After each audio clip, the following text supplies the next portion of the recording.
Ladies and gentlemen, welcome back once again to Indaba Africa. This is Chris coming to you from central Pennsylvania.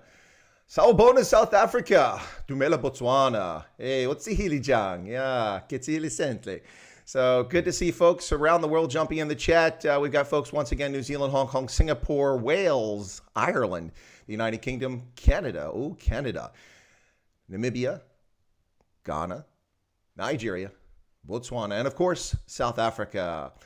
Goeiedag, South Africa. Good to see folks there. Let's see. You asked for it. I told you, the old commercial here in the United States, Toyota, you asked for it, you got it. Folks have been, I don't want to say pestering, but boy, they've been asking me for weeks and weeks and weeks. Chris and Big Daddy Liberty have got to get on the same stream.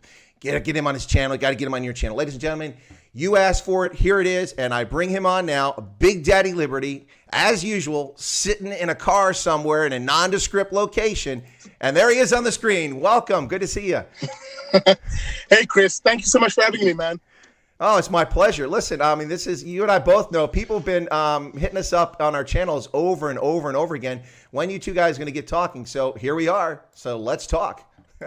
Absolutely. Good to be here. And again, shout out to all the Chris White fans out there who have literally been dropping the comments on my page and the like. So I'm very happy to be here. No, it's great. And actually, you know, in the interest of full disclosure, they kept telling me on my channel, you got to get on his channel. I'm like, listen, I can't reach the guy.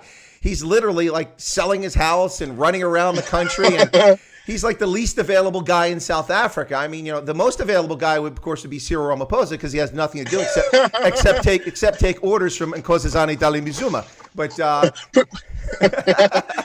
pretty much, I have a long-standing joke on the BDL show that, Nkosazana Dlamini-Zuma, who's the Minister for Cooperative Governance, basically just one of the ministers, is, I like to call her Buffalo Bill, after the character, of course, from Silence of the Lambs, where she literally has Cyril Ramaphosa in a hole in her basement, and she often lets him out every now and then when he puts sanitizer on its skin.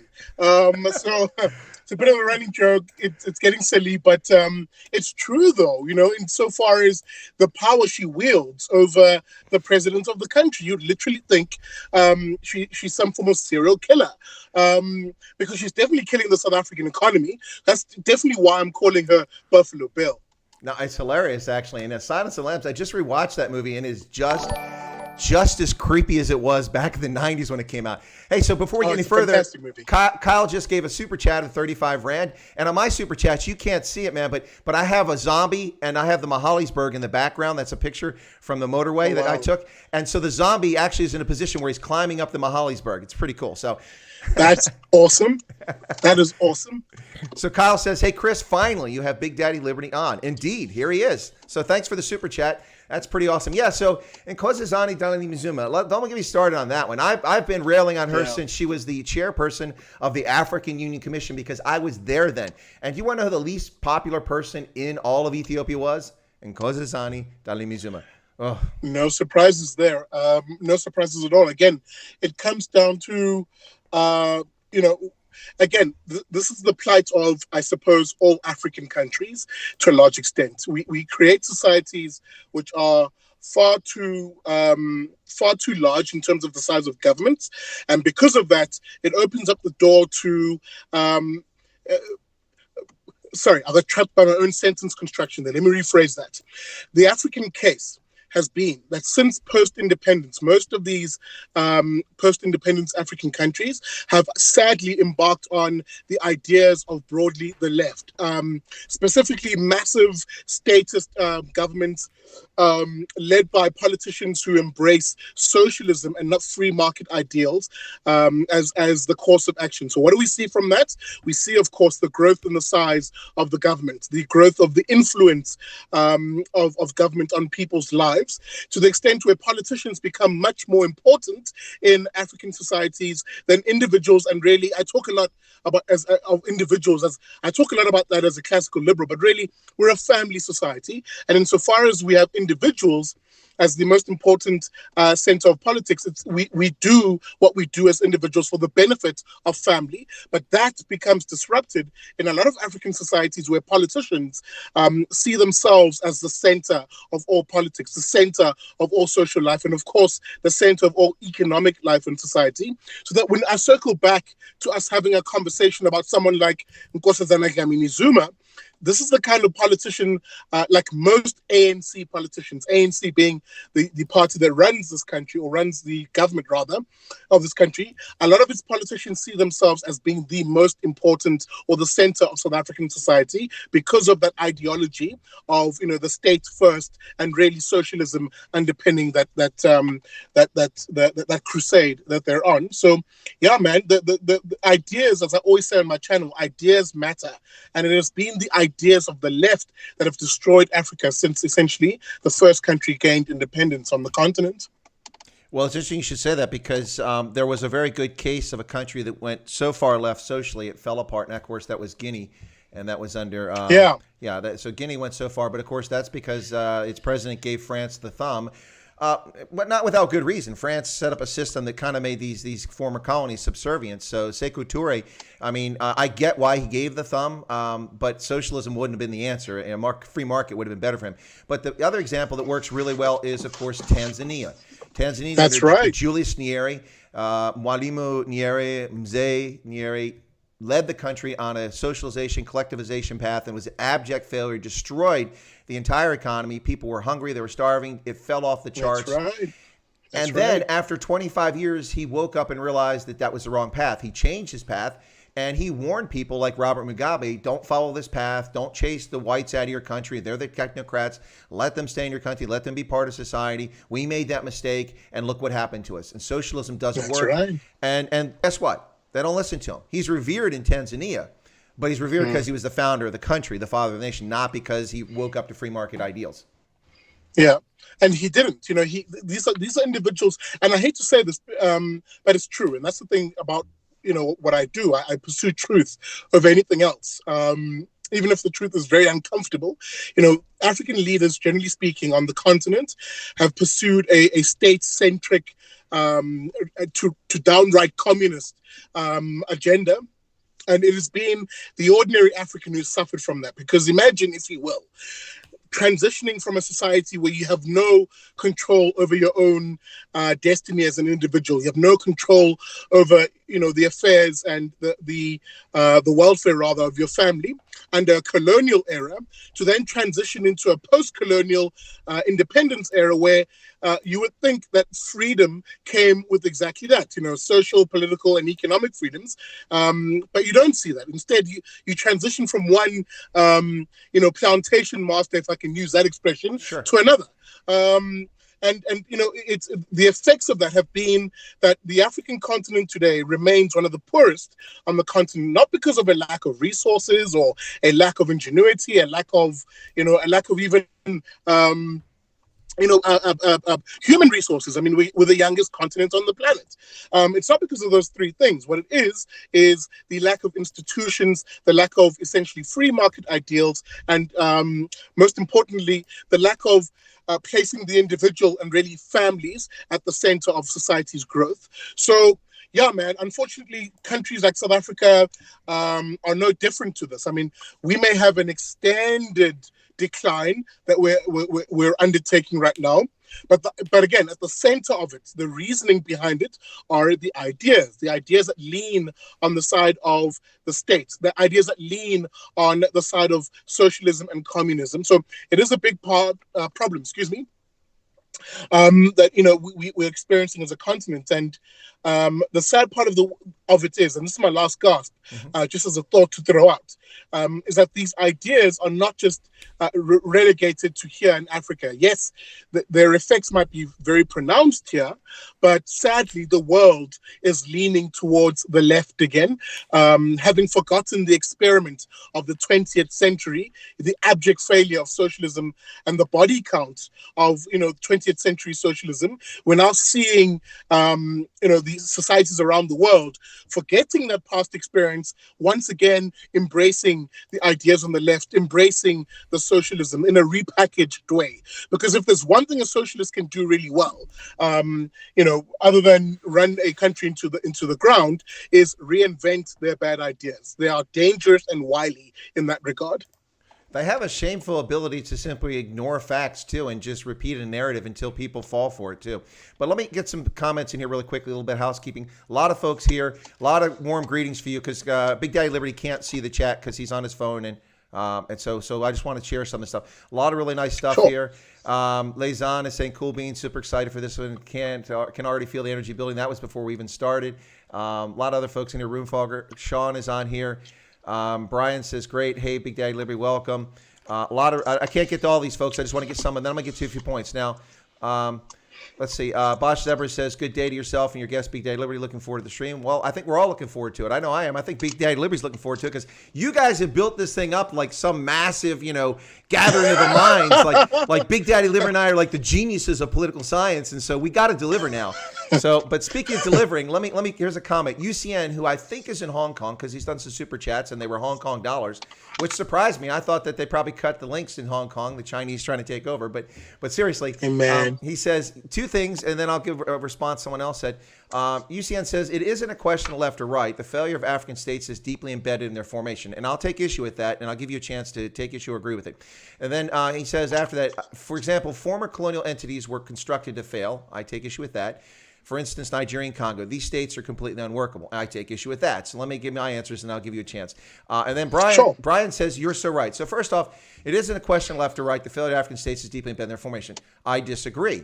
We've got plenty of states that are not leftist states in Africa that are great successes. Cape Verde, Botswana, Mauritius, Rwanda. Now, Rwanda has issues about governance because Kagame just doesn't know when to leave the stage, but it's not a leftist state. So there's plenty of states. Senegal is not a leftist state, very successful country. Right. Ghana has become quite a successful country. It's had coups in the past, but it's not a leftist state. So it is a question of left or right. It's a question of ideas. It's not deeply embedded in their formation. What you imply by that, and then you state, UCM, when you talk about Nigeria and Congo, is that the colonial masters set up the African states so they would fail. No. They set them up as colonies to send goods and natural resources to the metropolitan and then send their finished goods back. And they reached out and claimed it as quickly as they could before the Berlin Conference and especially after the Berlin Conference. That's why they were formed the way they were. Not designed to fail. And when they were given freedom or they got their independence, some states had no option but to fail. For instance, Congo had like 3 university graduates. There's no way that state's going to succeed. That's the Belgians' fault. It's King Leopold's fault. And the kings came after him, absolutely. But that doesn't mean Africa was set up for failure. That's nonsense. I disagree with it. And these states are workable. Nigeria actually works. People who think Nigeria doesn't work don't know what they're talking about. Lagos, while it's had problems, is quite an amazing metropolitan area with over 20 million residents. Right. And it has very nice neighborhoods, and not just wealthy neighborhoods. Also has low-income neighborhoods that are pretty good. It does have challenges. These states can work. It's a question of politicians working to meet the needs and desires of the entire polity, not just 18 or 20% of the population. Over to you, Big Daddy Liberty. What do you think of those comments? No, you're spot on. That is an apt description of exactly what holds the continent back. It has nothing to do, with the former colonial masters having set up the continent to fail. Of course not. If you literally set up shop in a colony, you are fully You're fully invested, rather, in ensuring that colony works for you. And of course, to varying degrees across the continent, the former colonial masters built infrastructure, obviously for the benefit of colonial powers, and not necessarily for the benefit of the local population, but it was from that the post-independence nations were able to build off of that to a large extent.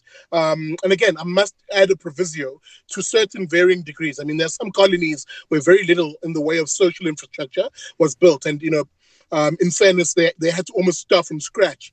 But by and large, if we had seen post-independence African countries set up 3 things. Number 1, strong institutions and not strong man politics. You would have seen a massive difference in the quality of life of most Africans. Why? Because strong institutions matter. They are what help foster, for instance, a society based on the rule of law, property rights and the protection of the individual in a society. So that's the first one. Number two, a market economy and not a statist or socialist economy. What is a market economy? The idea that it is the individual, each pursuing their own separate interests, combining in a marketplace, if you will, through what Friedrich Hayek called spontaneous order. That is what creates the wealth in a society. It isn't some centrally planned, a government economy or command economy, which is what the African continent, by and large, has seen and has been at the folly of African nations. So that Chris's assessment is spot on then. It is those societies that have leaned more on the side of a free market economy that are doing fantastically well. Mauritius being a good example, our neighbors to the north, Botswana, being a very apt example. And there's been those societies that have departed from that have departed from having a free market economy, that have gone instead of a politician or government-controlled economy, what's called a centralized command economy, that have seen the greatest misery.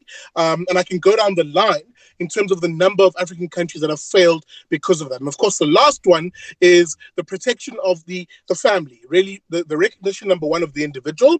In other words, an individual's right to life, liberty, and property. And of course, the family unit as being the most important organizing unit in a society. Those three things make for a fantastically fabulous society, a wealthy, property-earning society. Let me be precise and specific, maybe as a final cast. Because a lot of people say, oh, no, but, it's resources that make a country rich and blah, blah, blah. It's not. As I said, it's those three things that I mentioned. Strong institutions, not strongman politics, a market economy, and, of course, the protection of individual rights and the family, really. Why? Because if you look at somewhere like Hong Kong, which is literally just a rock in the middle of a sea, an ocean, there's nothing there. There are no, in terms of natural resources, there's nothing there. But what do they have?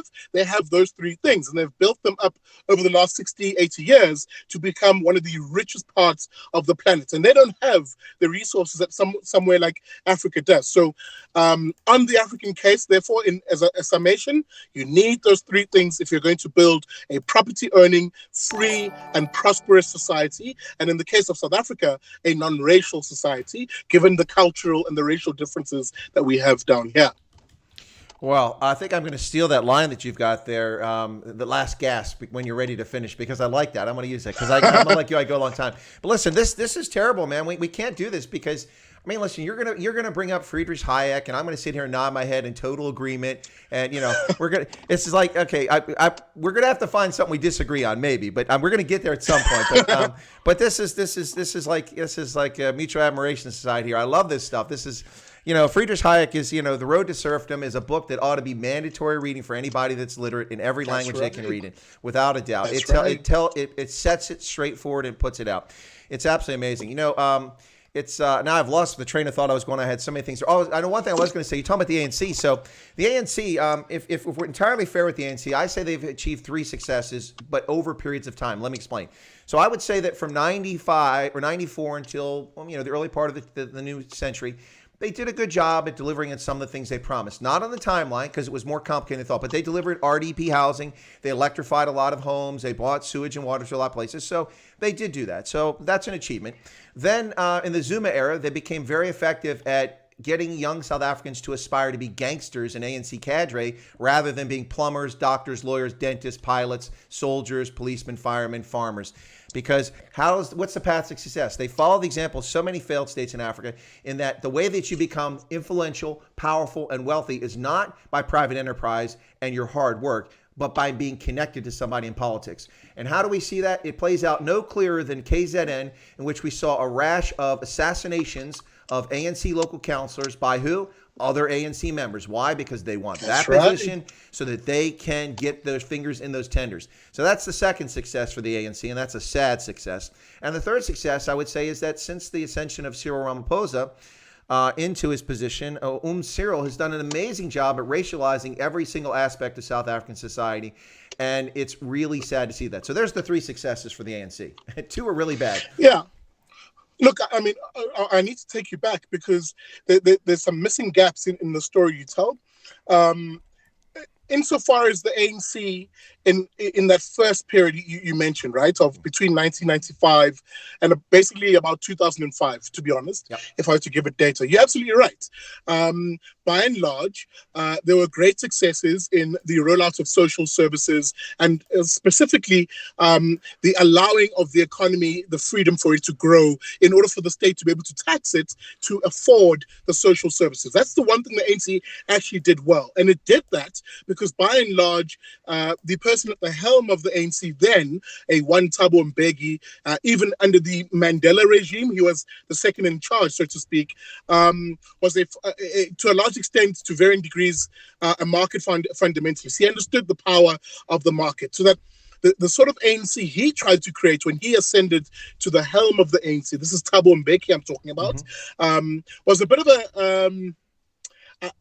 it's kind of weird for me to describe it this way, but it's kind of true. It is almost like a Scandinavian-esque type ANC, where, yes, it did spend a lot on social services and a lot on welfare, but it recognized the value of a free economy to generate that income, to generate that wealth. So that in that period, two things fundamentally happened in the South African economy. Number one, the ANC was able to pay off apartheid debt almost with glee.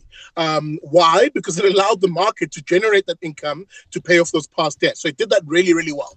The second thing it did well, and you've mentioned it, is that allowing the market to do what it does and for it to then tax, it suddenly was able to spend on social welfare, spend on social housing, spend money on electrifying, providing water, blah, blah, blah, not from borrowing that money necessarily from markets, but literally from money revenue. That was accrued in the economy.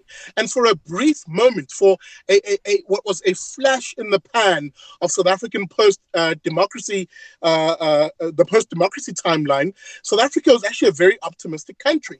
If you go back to a lot of the polling that was done by my sister organization, the Institute of Race Relations, you'll see it in the polling. South Africans generally felt that the country was on the right track. So that the formula does exist. The formula the ANC does know. And the other thing Mbeki did really well that allowed this formula that I talk about is he actually shut out, to a large extent, the radical left in the ANC, the rabid sort of communist elements embodied by the South African Communist Party and, of course, the massive union movement, the Congress of South African Trade Unions. Mbeki was aggressive in basically relegating them into some quiet corner to say, shush, you damn commies, let the adults do the work here. And by and large, we saw that in the results. The problem came in terms of the political analysis of that period when Mbeki and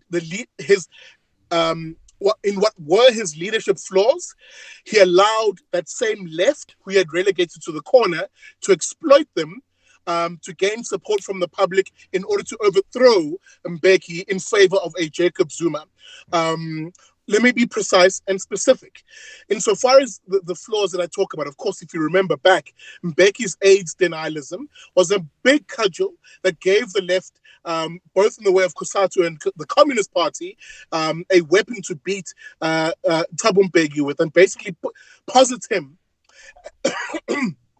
to basically posit Thabo Mbeki as being this big evil monster.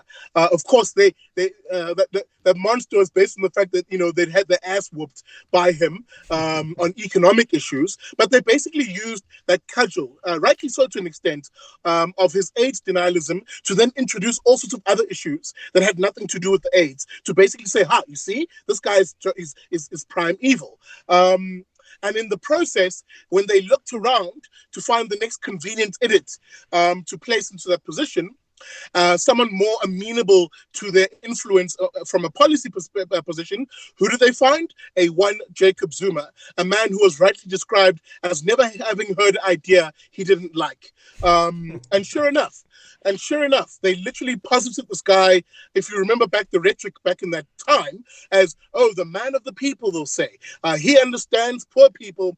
to great aplomb, to the extent where look at who his friends are. He's friends with the sort of people who often appropriate the image of being pro-working class, pro-poor, i.e. The communists, and in this case, COSATU. And that is how South Africa was sold the lie, that Jacob Zuma essentially is, the opposite of Thabo Mbeki. He's not this evil market fundamentalist, this top hat wearing, fur coat, grinding the face of the poor type capitalist. He's this guy from rural KZN, and he understands poor people. By God, look at where he lives. He lives in the middle of nowhere in Kanga, so surely he understands poor people. And of course, we received a monster because of that. So these are the sort of issues. Sorry, as a recap, I got a little distracted because I have friends around me, but this is how we essentially found ourselves getting a Jacob Zuma, who then systematically began to not only dismantle the entire legacy of that Thabo Mbeki ANC, the one of economic growth, lifting people out of poverty, creating opportunity for people. I mean, that Thabo Mbeki ANC, if I can give you a few stats, just 2 or 3, the greatest economic period of growth in South Africa since the 60s, 5.5% year on year. Fantastic sort of growth for an African economy like ours.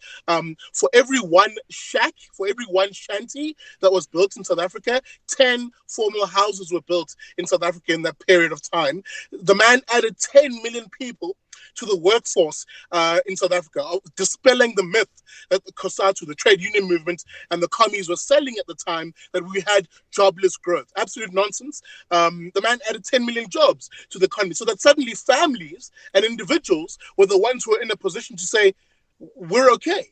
We're able to provide for ourselves. We're not the dependents of the state. And no matter what your view, and this will be my last gasp on this, no matter what your view is on social welfare, because that's another conversation on its own. But in that period of time, the ANC was able to expand social welfare, not off of, as I said, loans and debts, but off of actual revenue. It could afford to do this. So the case is absolutely crystal clear in terms of the ANC.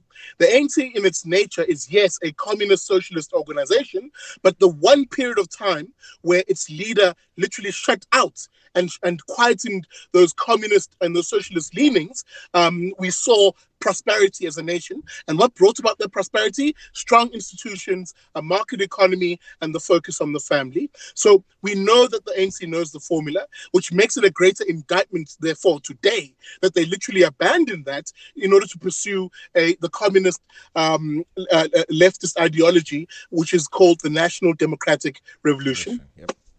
Yeah.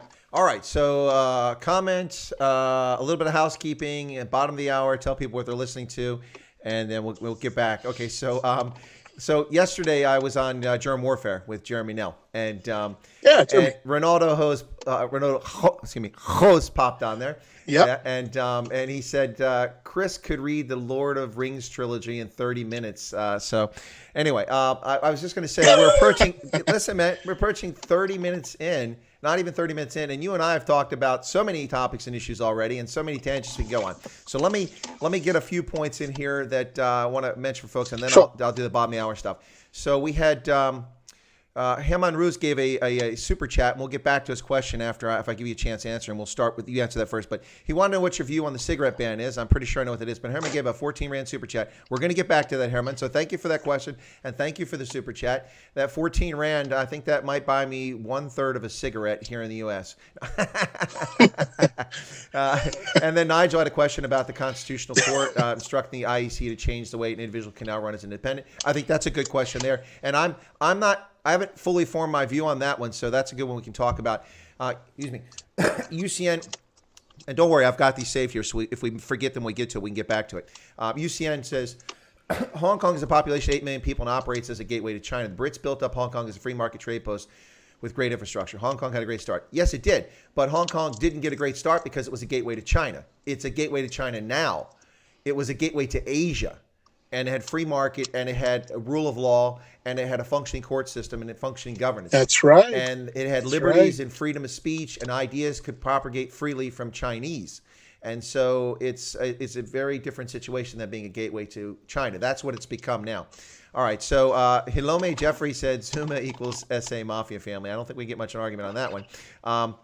And then another one, Nigel says, the biggest problem we have is that people do not understand our Constitution and allow politicians to dictate to us what to do and not stand against it. Well, Nigel, that's the problem I'm having on this side of the Atlantic, because people don't get civics and in junior high school, and they don't get American government in high school, and they run around, this electoral college is outdated. No, it's the most brilliant institution ever, and it ensures that our government is not oppressive despite its best efforts. There's lots of checks and balances. So now it's the bottom of the hour. So what I'm going to do real quick now is that, ladies and gentlemen, you're listening to Chris Wyatt Africa, the Indaba Africa channel here on YouTube.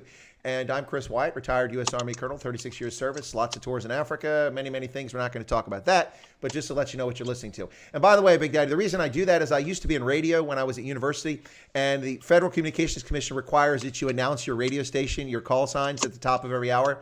But as a habit, we get into doing it at the bottom of the hour and the top of the hour. So here we are at the bottom of the hour, 30 minutes in. You're listening to Chris Wyatt Africa. This is Big Daddy Liberty, my guest that many people have asked for, and I see more people coming to the stream right now.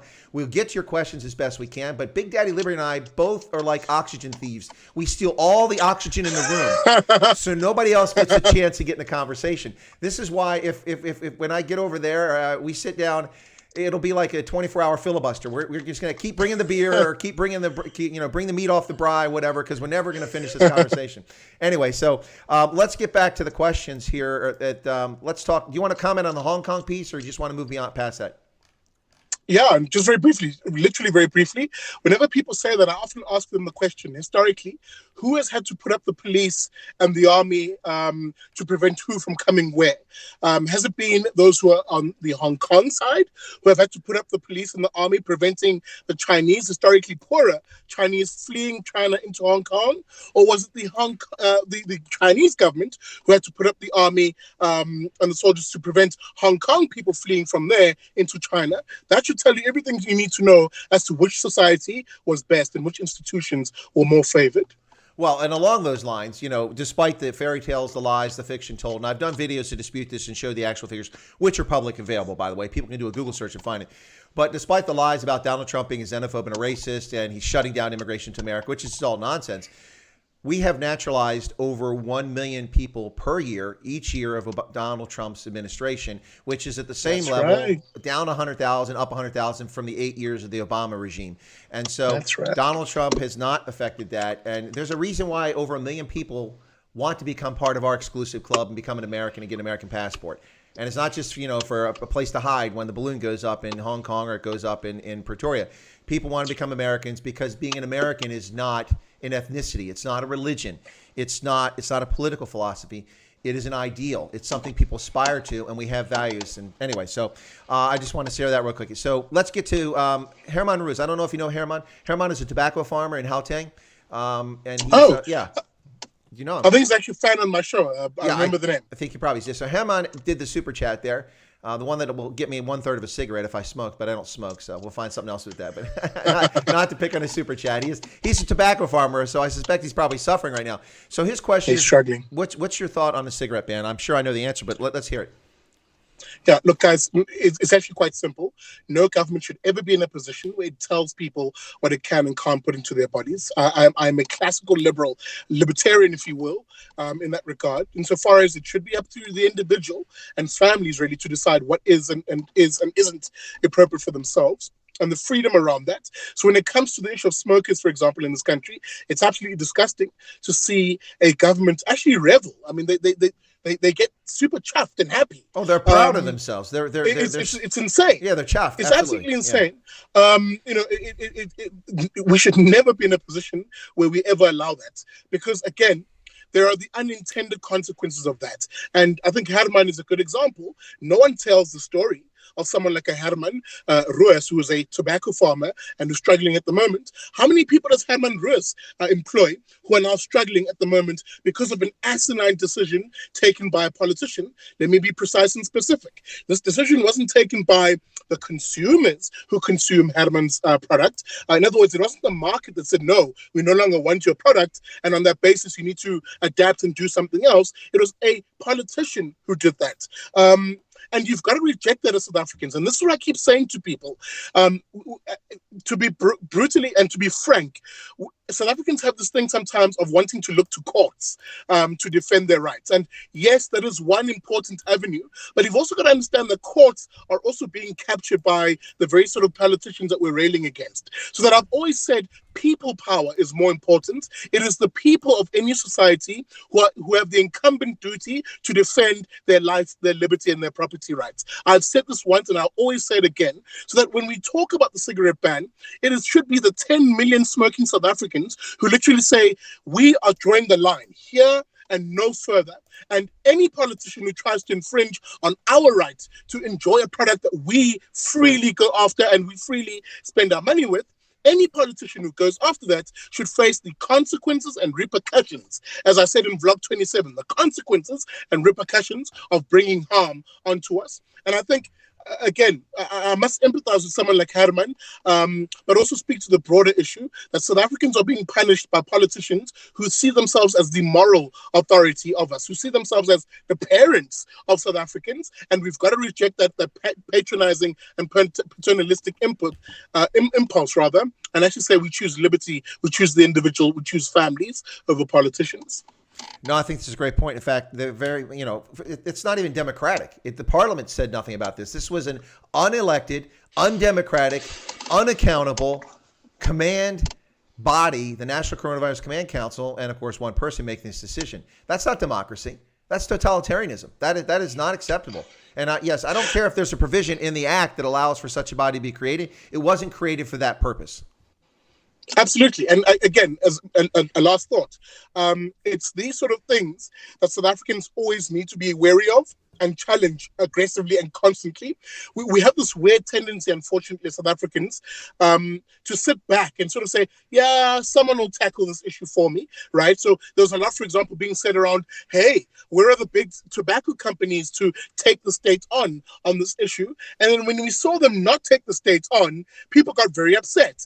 And I had to contextualize it to people. And I said, guys, you've got to understand the thing about big business. And this is why I often say on my show that I'm not pro-business, I'm pro-markets.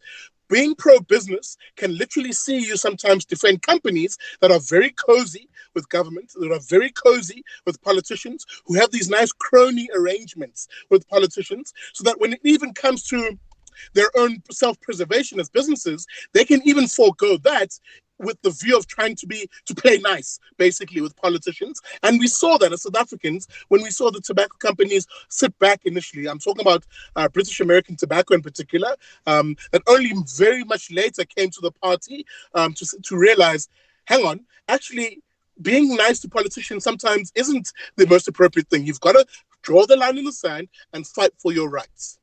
No, listen, I think you touch on something very important there that people confuse. People, especially leftists, and I got a guy who's on LinkedIn who follows me, who's just a decent person, but he's always trying to sharpshoot me with his leftist nonsense, and so I have to straighten him out all the time.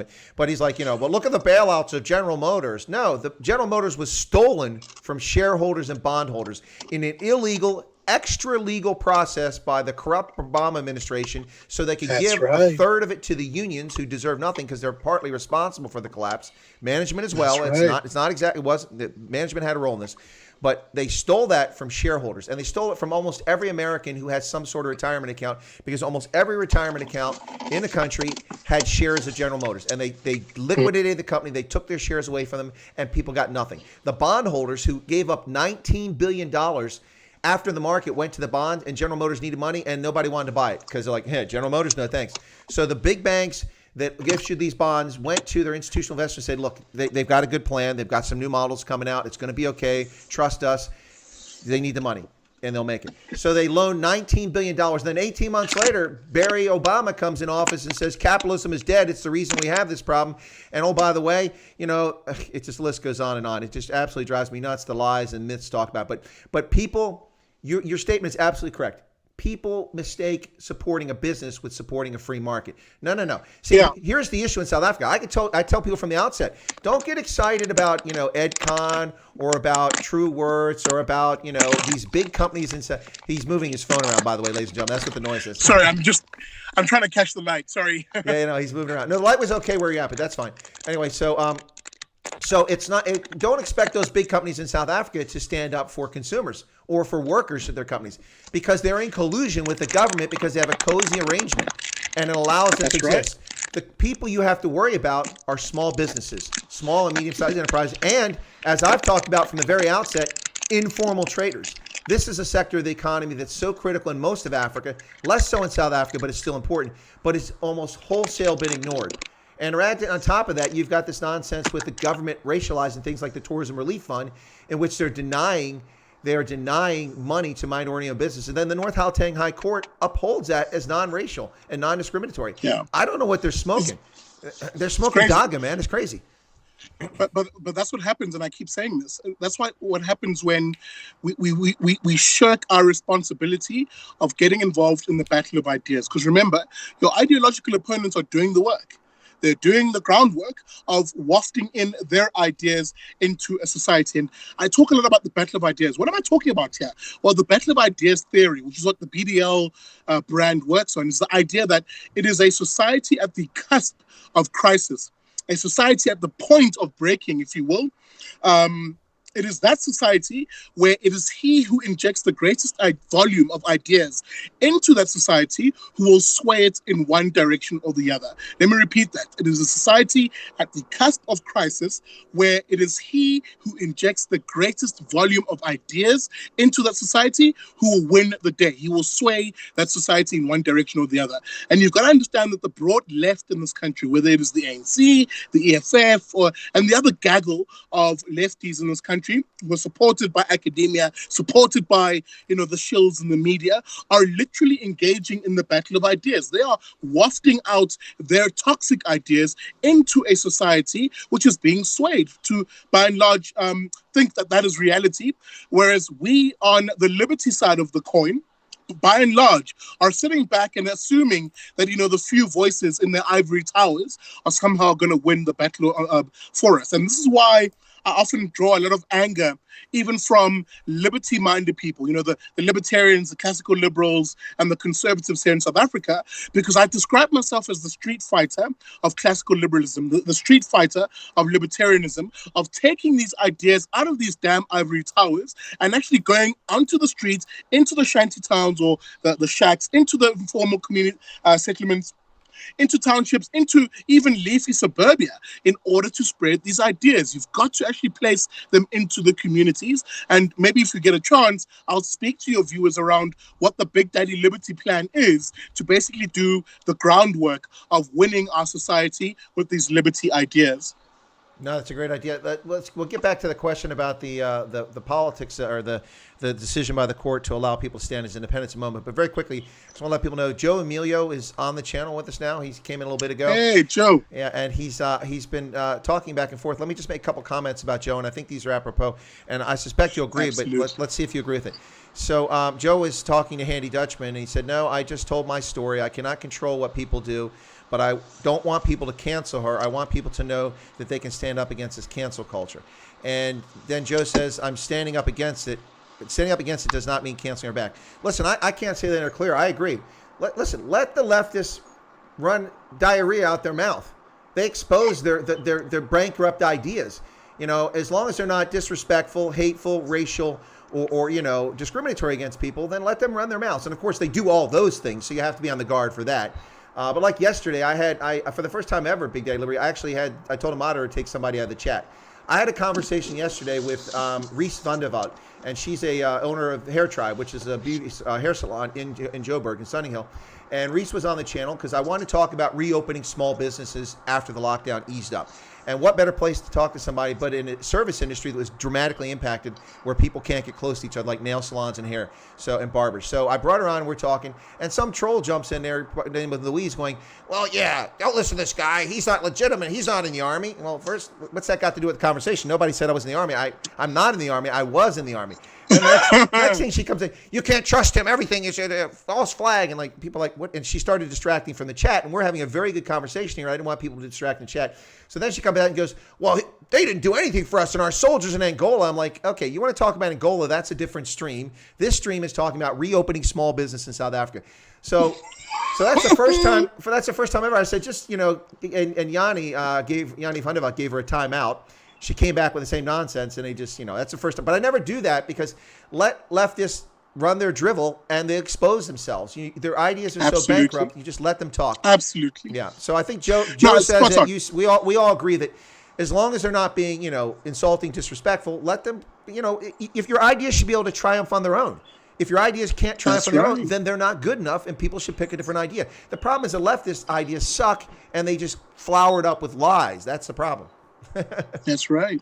No, I mean, you're spot on. And, Joe's story is actually one which I've spoken about on the show, and it actually touched me a little bit because, again, I always say this on my show. If you touch South African families, you literally touch me, and you'll literally invoke, if I can call it that, my wrath on a lot of issues. Because cancel culture, in particular, which is born out of a whole series of ideas, really toxic and terrible ideas, mostly from university academics who, after realizing the failure of socialism and Marxism in particular in the 20th century, rebranded themselves to basically take Marxism out of a class analysis, very briefly.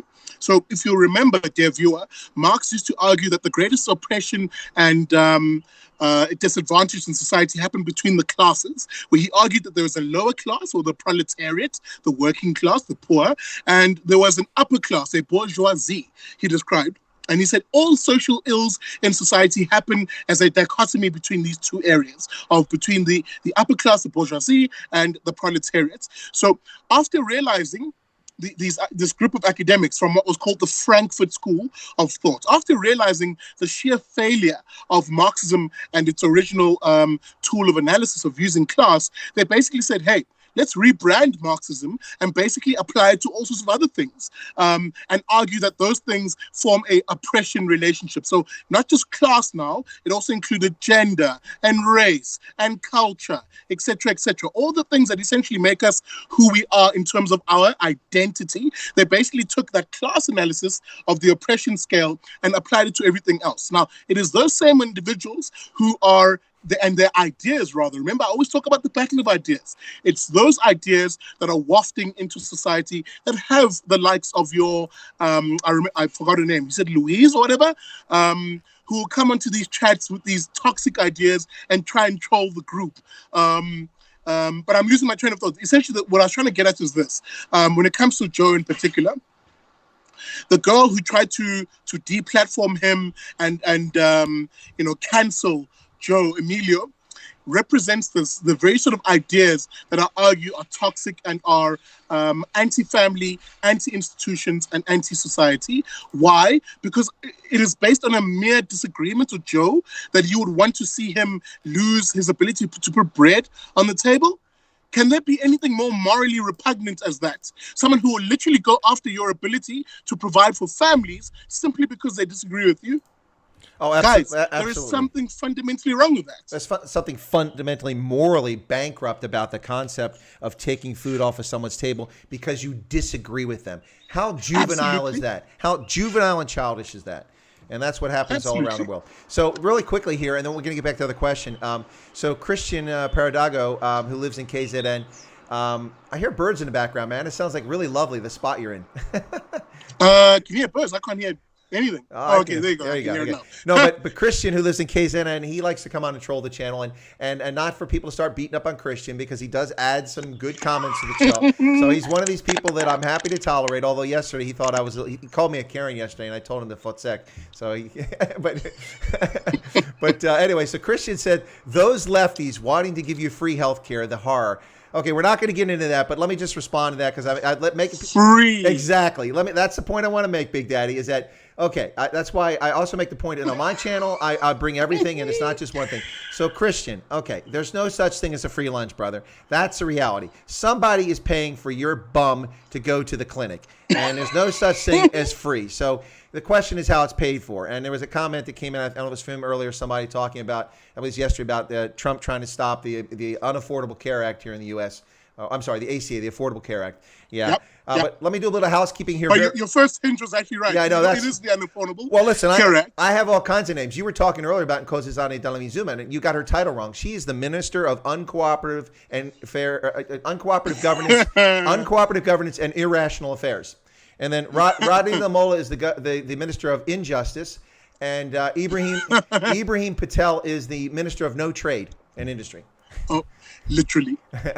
All right, so listen, a little bit of housekeeping, ladies and gentlemen, and look, I got to get Big Daddy Liberty back on this channel. Let me tell you why. Not just because this is amazing conversation, but for the first time ever on my live stream, now it's a consequence, of course, of getting more subscribers, but also people coming in because of who's on the channel and the discourse that we have here. But we surpassed 200 people during a live stream, hit 210 just a few minutes ago. So thank you all so much for coming in, whether you're Big Daddy Liberty supporters or supporters of my channel or supporters of both of our channels. Thank you so much for coming in.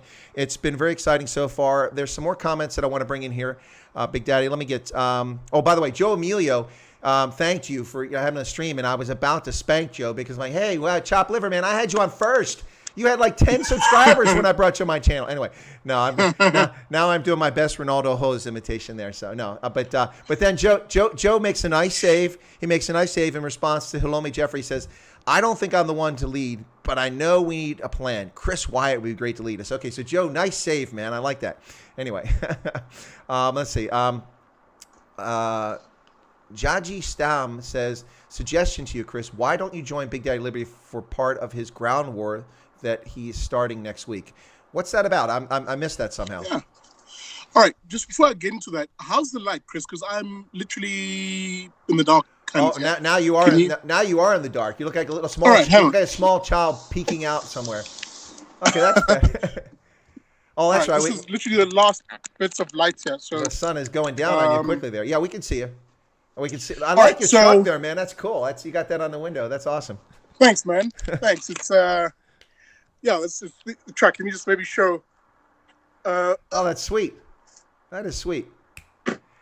And look at that, Big Daddy Liberty's in South Africa, where public safety is fine. There's no reason to be fear for your life. And look at that, he's right next to a wall. Man, but yeah, look very briefly. So the ground war. On the channel, I described the two means through which I've argued, that we can build a liberty culture in this country.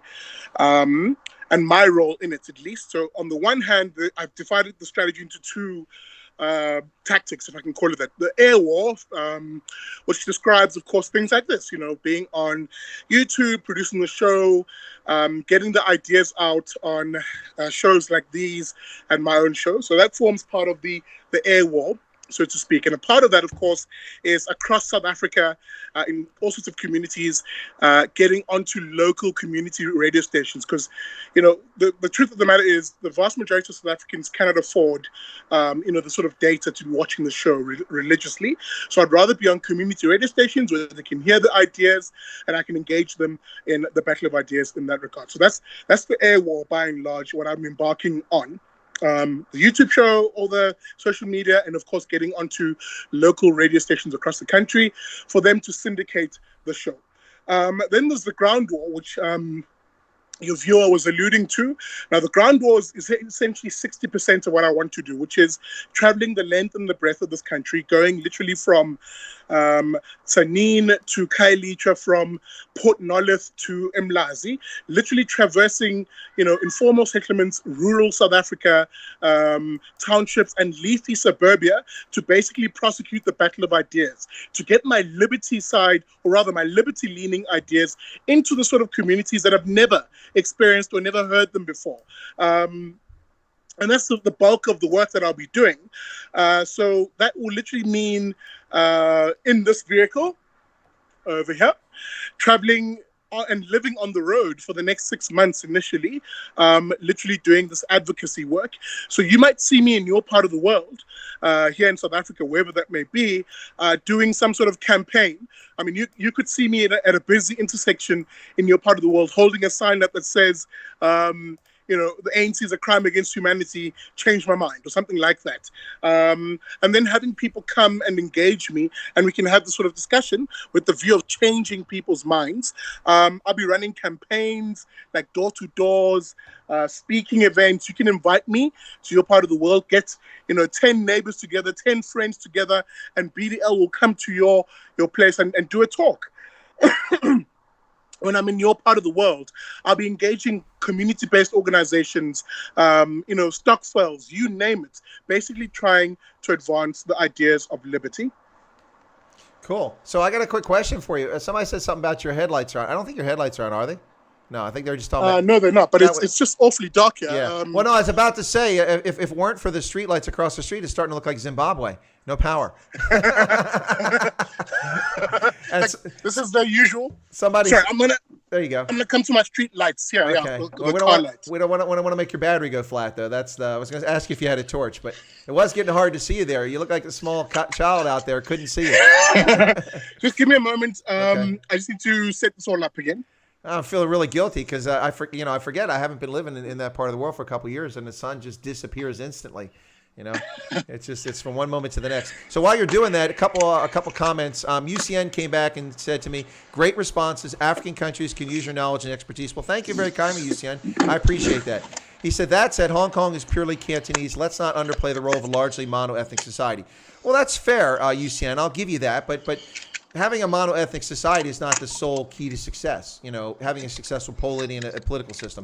A lot of countries have multi-ethnic polity, and they are very successful.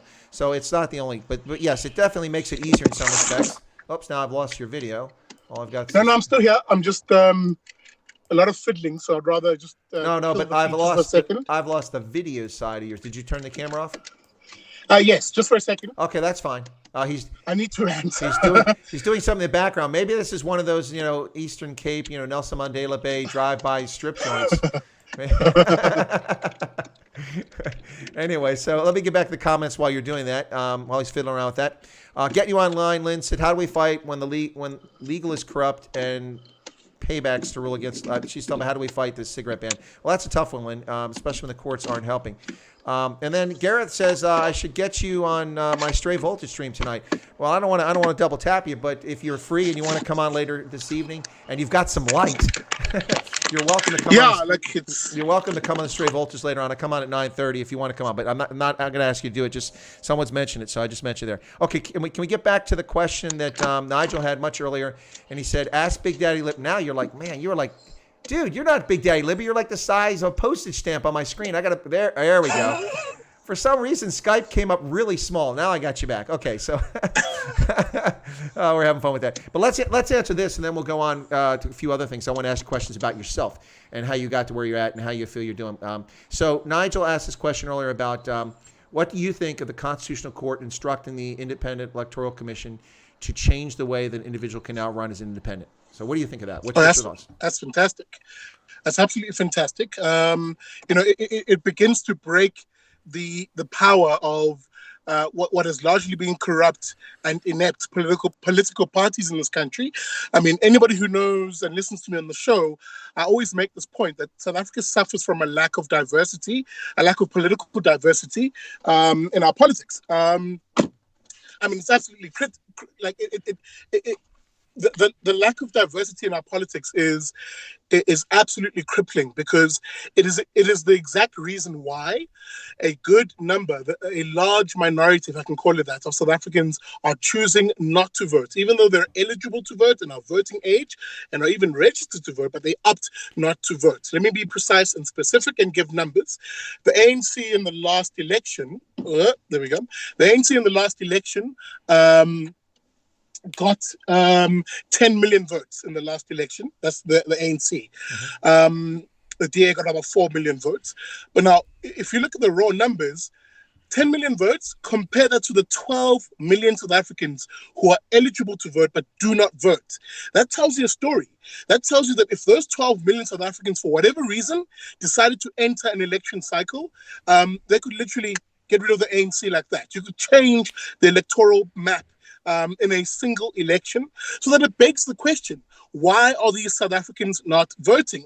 And the one reason I advance is exactly the point I made earlier, is people look at the politics and they go, yeah, none of this actually really talks to me in terms of my values, and none of these ideas appeal to me in terms of what I want as a South African. That's the first major impediment. The other one is our politics.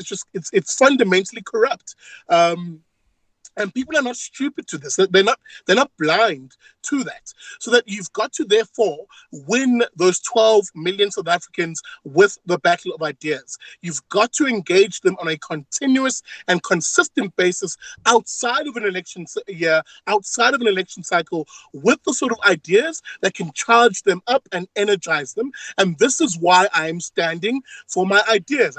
People nearly thought I said I was standing for elections. I'm not. Well, that's one of the questions. Essentially, but it's exactly why I'm charged up and I'm energized in terms of hitting communities across this country and saying, hey, I'm Big Daddy Liberty. What are my values? My values represent largely who you are as a South African. South Africans are not the red in tooth and claw lefty commies that people think we are. We're actually rather conservative.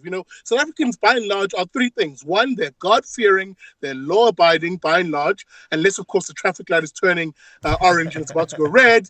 Yeah, but that's universal. Absolutely. And we're family orientated, which is the last one, the critically important one. They're largely quite conservative people. So that when I talk about my values, for instance, of loving faith, flag, and family and freedom, it resonates with millions of people who go, yeah, those are my values. I'm very happy rather to hear someone articulate them, because we don't hear those values in our politics. Then I say, if you agree with my values, then you'll love my ideas of a property-owning, liberty-leaning, free and prosperous society. And the ideas that build it, the idea that we break down the states to a large extent, consign it to a few responsibilities, and all that power and all those resources, we place them into the hands of the individual, really, of families. And of course, I speak in details as to what I mean by that. And I don't speak in these platitudes. I give actual hard policy interventions on how we can do that, and people are receptive to that. So I'm of the view that my work over the next 6 months to a year, depending if I have the money to be able to continue to do this. So in the next 6 months, being on the road, community to community, door to door, family to family, selling these ideas, sharing my values with South Africans. That is my mission over the next 6 months. And God willing, if the funds come together, I will continue to do this until we change this society. South Africans, we have a country to build. We have a country to change. And it needs us to do the groundwork, to support each other, to literally take South Africans by the hand and say, we're doing this. We're actually going to communities to win the battle of ideas. So that's the only way you can do that. So this Constitutional Court ruling, which basically allows individuals to run without a political party, is fantastic, because I'm of the view that I may be laying the ground for that politician to then rise up out of a community to say, hey, I have these ideas. I heard them from BDL. I can see that there are millions of other people who resonate with them.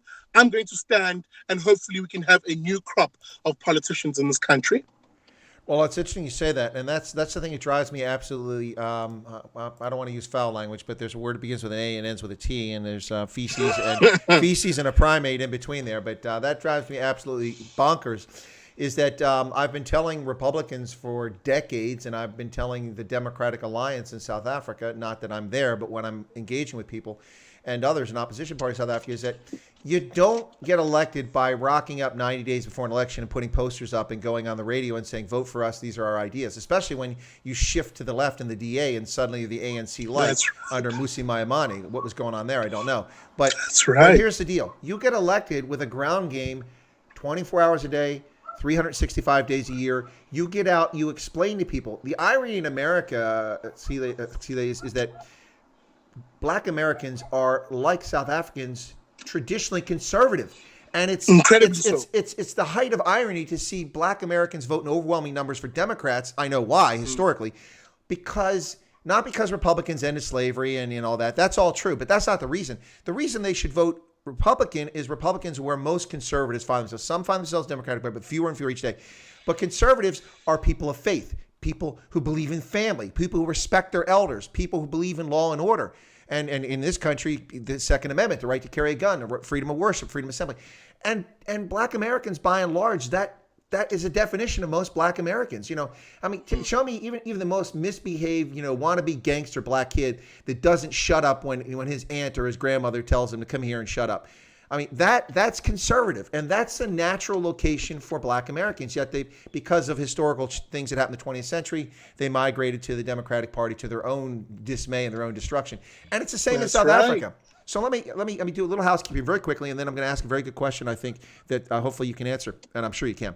But folks, if you're just tuning in, thank you for tuning in. Once again, we've hit a high peak here of people tuning in. So grateful for that. 216 people watching right now. Thank you all for tuning in. You're listening to Ndaba Africa on the Chris Wyatt Africa channel on YouTube. Thank you so much. My guest on a special feature here on a Sunday is Sihle Ngobese. I got to say Ngobese. And I got it correct earlier. Now because I'm trying to do Big Daddy, man. Just Big Daddy. Ngobese, yeah. No, Big Daddy Liberty. Those who know him as Big Daddy Liberty. And we've been talking about left, right, politics, Africa, now America, and also South Africa in particular. And we've got a few questions coming up. But let me ask a question I've got for you. So, and I think this is something people want to know. What you're trying to do, the message you're trying to get out, what's your thoughts? Is it resonating? Are people listening to it? Is anyone coming to your banner, or are you like a lone reed in the pond blowing in the wind? Hopefully that's not the case. That would be very depressing. Yeah. But look, before I answer that question, one has to understand this. The groundwork, hence I said it makes up 60% of what I do, is the hard yards. That is the hard slog. That is the work that needs to be done. So that when I answer the question of, is it resonating? Are people receptive to the ideas? The short answer is yes. But you've also got to fight. There's two battles I'm fighting on this particular front. The one is the overly racialized nature of South African society. South Africans live in their little hoekies, as we say in Afrikaans, their little corners that are historically developed by and large and are reinforced by our fear, largely, to actually reach out and speak to each other to a large extent. So that you often find that I have to speak to white South Africans and remind them, for example, that they too share the values of faith, flag, family, and freedom as I do, and that they are no different to any Black South African in that regard, and that they too can stand up and be proud of their individual personalities, their individual culture, and actually say, I'm a South African, by gosh darn it, because of that. And not feel this eternal shame and this weird need to self-flagellate in this country. You don't have to do that. And I keep saying this to South Africans. A part of my mission is to show white South Africans exactly that you are very much part and parcel of this country. You do not need to try and defend the past as somehow being an inherent part of who you are, an inherent part of your culture. Apartheid is not part of your culture. You do not have to defend it. You do not have to see it as being part of who you are. Claim your South African identity and stand with the next South African, which brings me to the very next type of South African, the Black South African by and large. Reminding him that you're not a victim. You are not your past. You are a literal individual with agency who lives in a free society, which could be freer, but a free society nonetheless, where you're able to pursue your own individual interests and be the sort of person you are and defend yourself as an individual, defend your family and advance your family, reminding them that they are not their politics. They are not their current government. State socialism, for instance, has no place in our tradition. It has no hold over our lives. You are an individual. And if you too, as a Black South African, believe in my values of being a society of faith, a love of the flag, not government, the flag, our country. There goes my lights. Well, I hope your battery's not flat. Nah, it'll be fine. Oh, there it is. Okay. If you also believe in the values of faith, flag, family, and freedom, then by gosh, stand with BDL, stand with your fellow South African, and let us actually change the country. So that message in particular is beginning to resonate. That is why, as a last gasp, I'm taking to the streets and the roads of South Africa into small dorpies, towns, and cities to win South Africans on the battle of these ideas, to share my values with them, them and hopefully build something which can then change the country. So yes, it is resonating, but I need to do the work. And it is up to South Africans to support me, to back me in that, as I build a coalition of South Africans who hold my views and who emulate exactly what I'm doing. No, I think that's fantastic. And that's what people need to understand. And I think part of the problem with this is that not only have we not seen education improve from Bantustan education, but under the ANC, after a decent start, it's gone backwards. In many respects, it's worse. Instead of fixing the broken Bantustan education system, they've destroyed all public education. And now they keep lowering the standards. And so you have generations of cohorts coming up now that are not learning proper education, let alone the ability to think critically and for themselves. And that's quite scary. And that's not just South Africa. That's global. We have it here in the States. That's it's right. really, really sad.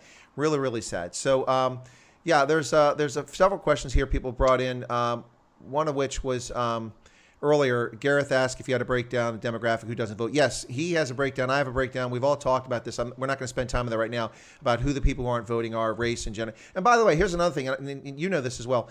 A lot of people seem to think that white people just vote for the DA or the Freedom Front Plus. No, there's a lot of white South Africans who vote for the ANC. That's right. You need to wake those people up too, because they're deluded, or they're doing it because they are cozy with the government, whatever the reason. But you need to wake those folks up too. That's part of it too. Now there's several questions coming in. People asking about this, and I don't know, but I'll ask this. People keep asking your view on farm murders. I would not say farmers. No, I don't say plasmod. Let me turn. There, somebody asked me to speak Afrikaans. There you go. There's plasmod. There you go. Now, I don't say farmers, but for me, the issue is rural insecurity, because it is the farms, but it affects people across the board. I just saw the Carte Blanche special in which they interviewed a gentleman who's a black South African and talks about he's irritated because they don't talk about farm murders. Like I've been saying for over 20 years, that farm murders happen to coloreds, to blacks, to Indians, to whites, but the media focuses on white South Africans, and it's horrific, and I appreciate that they focus on it, but they need to focus on rural insecurity, the withdrawal of the commando system, the absence of SAPs in the rural areas. So what's your view on rural insecurity, and if you want to say farm murders? I don't like to call it just farm murders, even though it is. Go ahead. Yeah, look, I mean, it's an absolute disaster. Shame. Sorry. I actually thought of the sentence in Zulu, and then it went to Afrikaans, and then I was like, English. This is scandal. It's absolute scandal that plagues our society, that plagues South Africa. I mean, why are we quiet about this issue? Why are we quiet when the very people who put meals on our tables as South Africans, whether you're black or white, are literally facing the brunt of violent crime in rural parts of South Africa? And I must zoom in on this crime, because it can't be said that it's just crime. It's just crime. No, it's violent in its nature. I mean, we're seeing people being tortured, like there's some sort of prisoner of war, simply because these individuals live in isolated parts of the world, and unfortunately the average age of our farmers is late 50s and in their 60s. So these are mostly elderly people, or older rather, people, not elderly but older people. So they're a bigger target in that sense. But why are we therefore not seeing the states literally say, hey, this is a crisis. Someone do something about this. Employ the resources in this part of the world. Be creative in allowing people to not only be able to defend themselves as communities, but also the state playing what is the role of the state, which is to protect our life, our liberty, and our property rights. Why are we not seeing a government that loses its mind over fellow South Africans being murdered brutally, being maimed, being tortured, as we're seeing? Why is it that we're not seeing a conversation about, quote, their lives mattering, since that's the buzzword these days? Why are we not seeing that conversation? So that it does anger me. It does frustrate me, because as I said to you near the beginning of the stream, when you touch South African families, you touch me. And I literally take it personally. How many more people need to lose relatives, need to lose family members, beloved family members, in violent, traumatic crimes before someone says, hey, you know what, maybe we need to actually act against this and do something meaningful? And you're right, maybe as a last cast, I think it begins, number one, with empowering South Africans, not just the farming community, not just the rural community. Number one, empowering South Africans for them to take charge of their own safety, for us to be our own first responders. And that is why on this show in particular, I'm a massive gun advocate. Massive, massive, massive. That guns and gun ownership should be a right, not a quote-unquote privilege in this country. Because you cannot have a state fail us on the issue of safety and then tell us that our protecting ourselves is a privilege. That is absolute poppycock. And that is me trying not to swear. That is absolute poppycock. And I appreciate that. It's an absolute scandal. So that my final gasp is this. And I must be frank with the viewers. Part of my traveling around the country is to tell these South African stories. I will be producing mini-series, documentaries on these very issues from the lens of a South African, a liberty-leaning South African, so that we can raise awareness, further awareness, because it's not like no one's been talking about this, but we must raise further awareness, especially in the international community, about what South Africans are going through under this corrupt regime that we call the ANC government. Who, by the way, it's not just the ANC. It is the broad left in this country who I am of the view, because of their particular view on the issue of land, are using this issue as a wedge, are using this issue as a tool to scare South Africans, to say, hey, if you don't give up this land, in inverted commas, then, this violence continues and we're not going to do anything about it as the state. Absolute scandal. This net scandal. And we need to ask why we literally allow politicians to do this. Why are we not screaming and talking to fellow South Africans and saying we need to do something about this?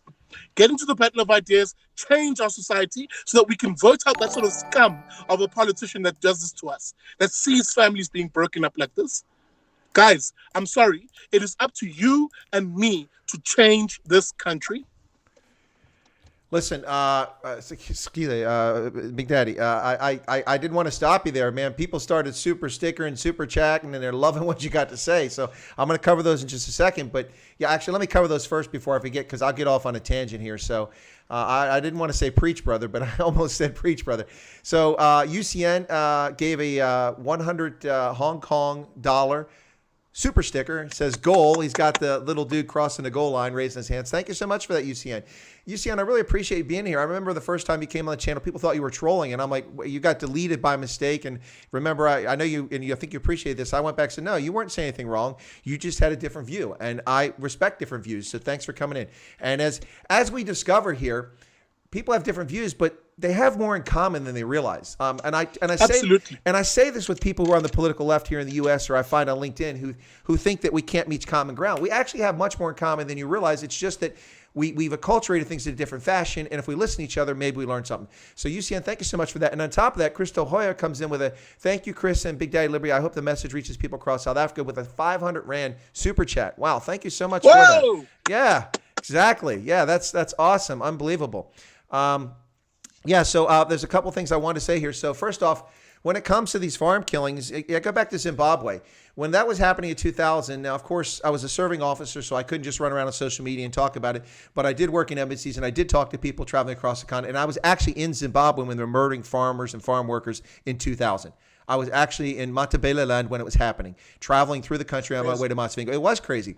And so what I said is what disturbs me is that the willing accomplices in the press, the Guardian, the New York Times, the Mail and Guardian, the Washington Post, all of these, the Spiegel, all of these willing accomplices in the press allowed Robert Gabriel Mugabe to frame this as a racial issue when it was not a racial issue. This was an issue about ZANU-PF and its governments. Is Big Daddy going away? Is he taking off? Your mic is silent. Can't hear your mic. Sorry, I just think there's dogs. Oh, okay. They're probably hungry. No, but what I said about then is what disturbed me is now I felt the horror for the commercial white farmers in South Africa whose homes were attacked. And if you go back and look at it, it wasn't attacking farmers because they had land. Every single of the initial commercial farmers were attacked were either open members of the Movement for Democratic Change or they were financial backers. And that's why they were targeted. And people that have the inability to think critically and look at what was happening there. And beyond that, when they were murdering white farm workers, they killed 34 to 48, depending on what statistics and how you look at this. Your light, it must be on a timer, your light. So when they were killing farmers like this, my argument was they killed over 1,000 black farm workers in Zimbabwe, and there was no press coverage of it. The only reason I know Yeah. about it is because I was there and I talked to people and I got, people contacted me and we find out about it. The press covered up. And in South Africa, the same thing. If South Africans would look at the rural insecurity issue as a South African issue and stop trying to moral equivalency, well, the whites are just complaining about genocide. No, people are complaining about the brutal nature of what's happening and the damage it does to the social fabric, not to mention the mental psyche of people in the rural areas. And it's all South Africans. It's all South Africans. That's what drives me nuts about it. Absolutely. It's just really ridiculous the way this stuff is framed. It's off the charts nonsense. So let's see. There's something else here that I want to make sure we got there. Yeah, there was somebody that said something very nice earlier. I'll make sure I find it here about Johnny Clegg was mentioned. Here you go. So Nostalgic Bainaran, he said in his song Asim Bonanga, Johnny Clegg asked the question, who has the words to close the distance between you and me? And Nostalgic says, I believe Big Daddy Liberty may be just that guy. I think that's a very nice compliment. Thank you. It's a very nice compliment. And then, Thank you. And then Nezi Wildner, I have seen your comments, but I keep missing them because the chat's going so fast. And so this wasn't your best comment, but you had a really insightful one earlier. But Nezi Wildner says, talk to Michael Tellinger, Big Daddy. I don't know who Michael Tellinger is. Do you know who that is? No. I guess we have to do some research and figure out who that is. But one more thing. Let me add this, and then we're coming up in an hour and 19 minutes, and I don't want your battery to go flat, so we're probably going to cut it. Yeah. Yeah. So we're going to cut it here in a few minutes. But let me get this, and then we'll get back to you for some final thoughts, and we'll wrap up. And we just hit a peak for viewers again. By the way, thank you all so much. 240 viewers, super stickers, super chats, and a fantastic conversation. This has been a fun Sunday thus far. And we got fantastic. And we got Stray Voltage coming at 9:35. I'll be back on for that. But this is what I want to say. And this is the argument I've been making all along, Big Daddy, because expropriation already exists in Section 25 of the South African Constitution. In the public interest, the government can confiscate they can take your land, but they must fairly compensate you for it. We have a similar system in the United States. It's called eminent domain. If we have to build a railroad or a bridge, the government can take your land, but they must compensate. Or a border wall. That's right. Or a border wall. That's right. That's right. Where's my wall at? Anyway, that's Trump's one failure. So here we have that. Now, that has been abused, and it can be abused, but there's a system in place to deal with it. But in South Africa, if expropriation without compensation becomes the law of the land, you need to read what expropriation is. It's not about the land. It's about property, and that's your bank accounts. That's right. That's Big Daddy's truck right there. They could take away from. That's the jewelry in your house. That's your handgun. That's your hunting rifle. That's your house. They can take any property they want, and they all have to say is so what, without compensating you. The reason they can't raid your pension funds now is because they have to compensate you fairly. If you steal R1 million from somebody's retirement account, you must give them R1 million. Well, once you don't have to compensate them, then you can take the R1 million, and there's no recourse. Now, here's the thing. This system will be used by the government of the day, whatever the government of the day is, to go after its political opponents. It will be used as a tool of repression. Right. If you have the tenacity or the temerity, like Big Daddy Liberty does, to speak up and speak out against ANC oppression, then guess what? They're going to come and threaten to take his farm or take his home or take his car or just take it so he shuts up. And that is the danger. That is totalitarianism, ladies and gentlemen. That is what the African National Congress is seeking to do. The same African National Congress that every single year that this nonsense bill was put in Parliament, they voted overwhelmingly not in favor of, until they lost 15% of their party to the economic freedom fighters, and they were scared. And their party was increasingly unpopular. And then suddenly they're in favor of this nonsense. And that's what I want to say on that. So, Big Daddy, a response on that, and then we'll give you some closing comments. You're spot on. I mean, there's nothing else to add except to say, when I talk about the mission of defending and fighting for life, liberty, and property, it's exactly that. It's the idea that every South African, regardless of who you are, is created by Hashem, but created by God on this planet, and you have a right to your life, to your liberty, and your property rights. And there should never be any politician, and we should never allow any politician, even if it is your favorite politician, to ever speak any form of politics into our ether, if you will, that infringes or even threatens life, liberty, and property. That is the ideas, or those are the ideas that I'll be defending. Those are the ideas I'll be advancing into communities across the country. And it is no to things like expropriation without compensation, which is essentially the theft of your property. And there's other ways in which the ANC is advancing a threat against your property rights.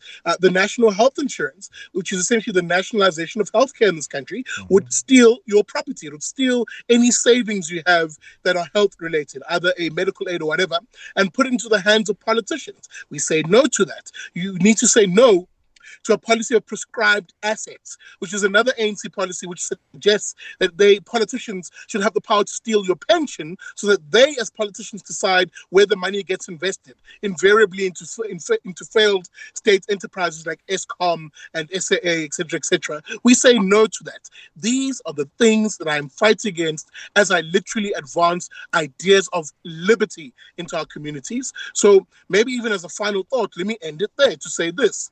If you believe in the values of literally fighting for and defending our faith as South Africans, whatever that particular denomination may be, I don't choose, but being a people of faith in this country, if you believe in defending the values of loving our flag as a country, recognizing that South Africa is not a natural country. It is various regions that have been put together. We have different cultures, different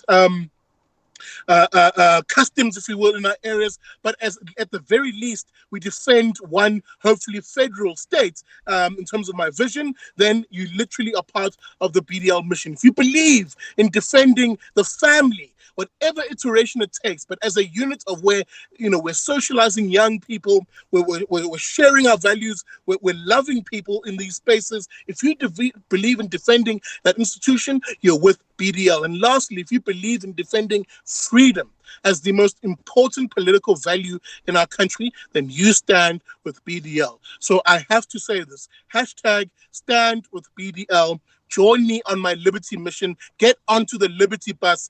And if I can quickly say it here, if you want to support the BDL bus, if you want to support my ground war, the work that I'll be doing of traveling across this country, advocating these ideas, find me on Patreon. And for as little as $1 a month, you can literally fund the liberty bus and help us change this country. That's amazing. Thank you so much for that. Someone just asked if you would close with your catchphrase. I don't know what that is. What is that? I knew it was coming, and I must end it all by saying this: never trust a commie. Well, that's not something I can dispute, to say the least. Listen, thank you so much for coming on. Listen, not to boast, but I think to speak for both of us, I think this was everything that people were asking for. I thoroughly enjoyed it. I hope you enjoyed being a guest on the program. I got the impression you did. Hey, man, I had fun. Hopefully I'll have you on the show soon. And yeah, man, we can continue the conversation there. Absolutely. We'll pick up on there. I'll tell you what, can I call you back right after the stream? Because I'll drop you off now, okay? Because I don't want your battery to go flat, but I'll call you back in a few minutes. All right, folks. All right, cheers, everybody. That's been Big Daddy Liberty. Thank you so much for joining us, and we're going to say goodbye to him, and God bless. Good luck, Big Daddy. Thanks a lot.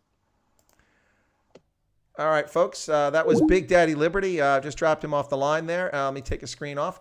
Listen, ladies and gentlemen, thank you so much for tuning in this afternoon in South Africa, now evening, and here this morning on the East Coast of the United States. You've been watching Chris Wyatt Africa on the Indaba Africa channel. And that was my guest, Big Daddy Liberty. That was something people have been asking for a very long time. What a great pleasure it was to finally have a conversation with him. I'm jazzed up. I don't know about you, but I'm all excited. I'm ready to rush out and register as a political candidate here in the United States to stand up for the nonsense, against the nonsense that's taking place here.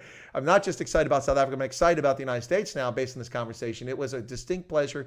What a nice gentleman. What a person who's got his head screwed on correctly. It's really, really wonderful. And I didn't even go into the topics I was going to ask about. How come this guy believes in all the things he believes in? How did he get to this worldview? We'll do that on a future stream. We'll get him back on here, and he just invited me to his channel, so I will go on his channel as well. Let me do a little bit of housekeeping before we close out tonight. I want to say to folks, thank you so much. Nobody joined, became members. That's fine, but we're sitting at 48 members. The most recent ones were Chesney Thomas, Lee Lowe, and Dachshund's Rule, which is a pretty cool name. They joined recently.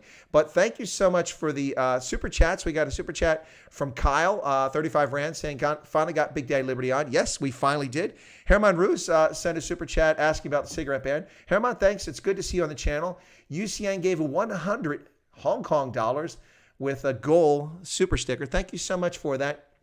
And then Christo gave a 500 Rand. Thank you, Chris and Big Daddy Liberty. I hope the message reaches people, as do I. Thank you so much for that, Christo. And Bosch Zuber gave a 14 Rand super chat with a thumbs up. Thank you guys all so much for the super chats. But more importantly, thank you for supporting the channel. But thank you so much, so very, very much, for tuning in for this stream. A lot of people asked for it for a long time, and I wasn't annoyed by the questions, but since I didn't know Big Daddy Liberty and I couldn't reach him, it was getting frustrating for me trying to meet your desires and also to make it happen.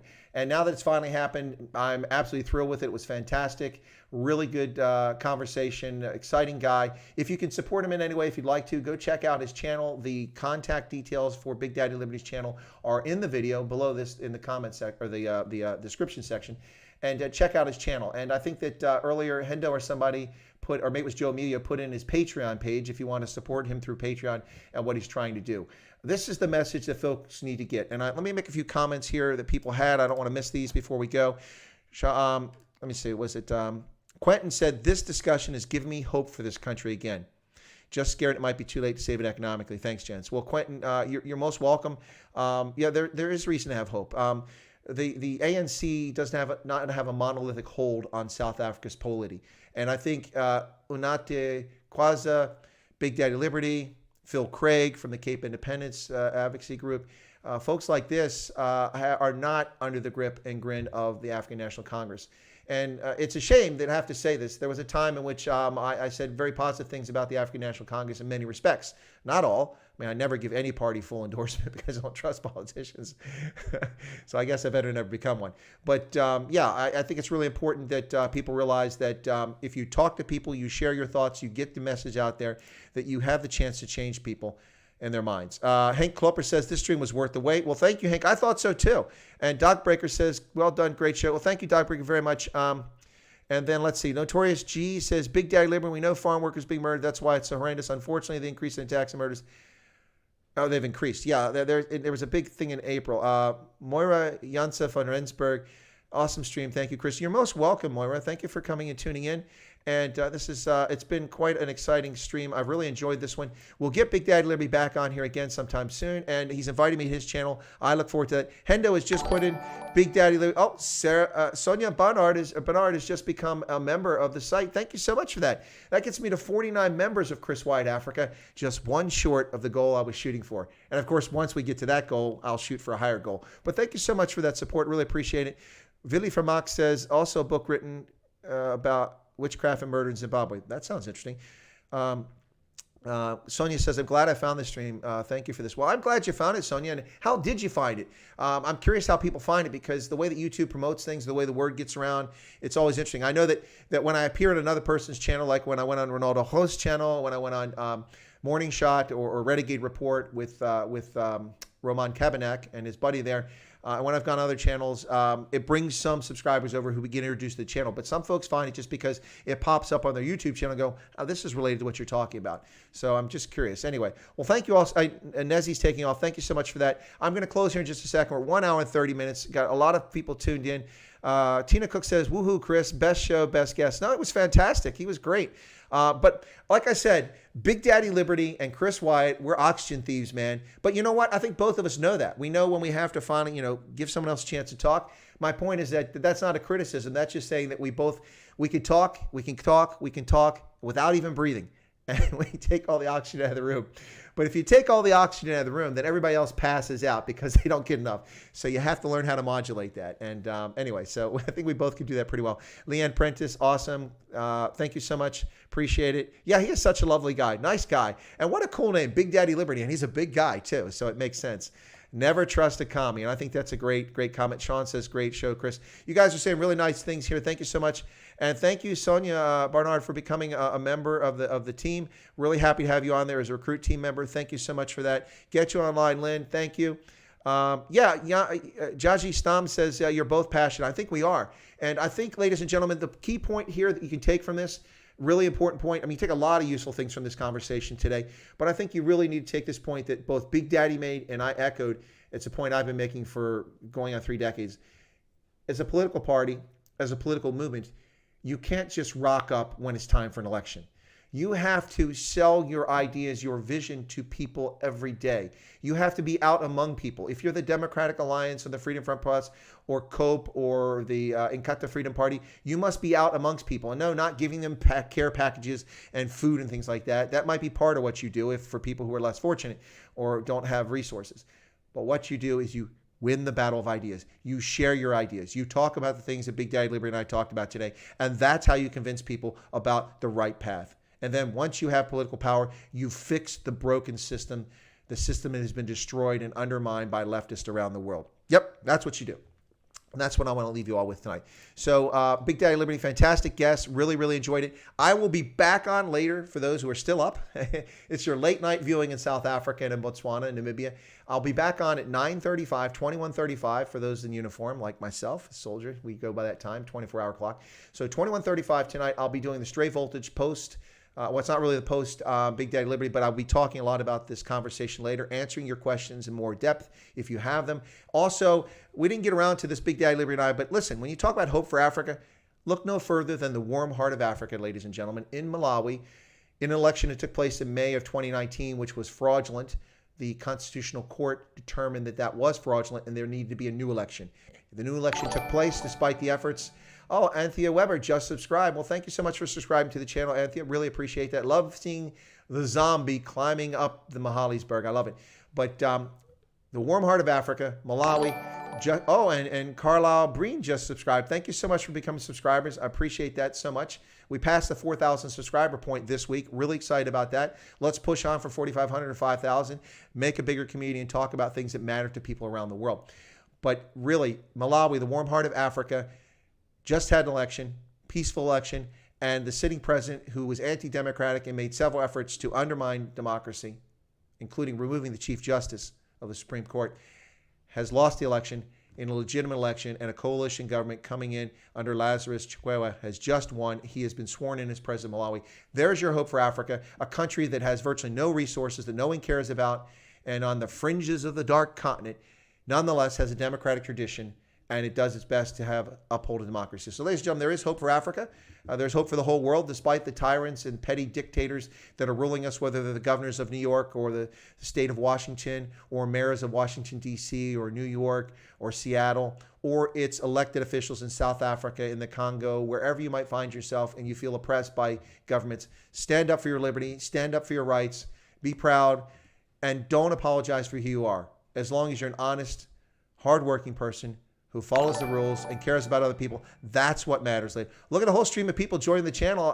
Thank you so much. Susan Benada's just subscribed to the channel. Thank you so much for that. Get that zombie rolling across the Mahalisberg. But ladies and gentlemen, I'm going to go ahead and close right here, although it looks like a lot of people want to stay. I don't want to. Should I stay a little bit longer or close? I think it's time to close because this was really about Big Daddy Liberty as a special feature. But I'm going to go ahead and close. I want to thank you all so much. And you're welcome, John Van Eden. For those who watch my channel, it's not about South Africa. South Africa is something that I talk about a lot on the channel, especially on my Stray Voltage and with some of my guests. But I talk about all of Africa. We've had many special features on here, including talking about the debt issue in Africa and dispelling the Chinese debt trap, although there is some legitimacy to it, but it's not some massive plan. So we talk about that with Komi Klu. I've talked about investing in Africa with Toyin Umusemri. I've talked about being about Afrikaans culture and Afrikaner culture and Boer culture with Rene Kruger, who's a Boermeisje. I've had Willem Petz on here talking about political issues. I've also talked with Jeff Rodriguez about rebuilding the armed forces of Liberia. Lots of different things. So we talk about Africa. We talk about geostrategic issues on this channel, and you're welcome to join us here. We really appreciate it. Thank you guys so much for, so Sean says we're amped up to do a 24-hour show. We talked about it last night. We did a 3.5-hour stream. We're not going to do that right now because we're going to get back later. I'm going to go get something to eat here shortly. And I really, seriously, folks, this stuff only works if people watch it. And you only watch it if you find some value to it.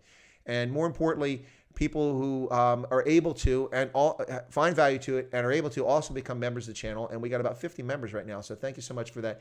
And reaching close to 4,100 subscribers. Thank you all so much for that. If you're Big Daddy Liberty followers and you've come to this channel, my profuse thanks for joining us to find out what this channel is about. I hope you enjoyed it. And for those who are regulars, the usual suspects, those of us who are always hunting for Kaiser Sose, we're yet to find him. But we're still looking for Kaiser Sose, who I think is Kevin Spacey in disguise. Thank you for the usual suspects for being part of this. Ladies and gentlemen, thank you all so much. This was probably the most fun I've had on a stream in a long time. And I was kind of feeling bummed out about things of late. So you really cheered me up and brought me up. Thank you all so much for joining it. God bless to everyone. I'm going to go ahead and close right here now. Thank you. And once again, I'll be back. And I'm going to be playing some cheeky music at the beginning of my stream on Stray Voltage later and at the close of it. So you might want to tune in for that. It's related to COVID-19, you know, the Wuhan coronavirus, the China flu. I'll be talking about that, and we'll be on my stream later, and we'll see some cheeky music to open up the show. So please check in later on to find the cheeky music. All right, ladies and gentlemen, God bless from Central Pennsylvania, wherever you find yourself around the world. To all those in South Africa, hang in there. We're going to get through this one way or another.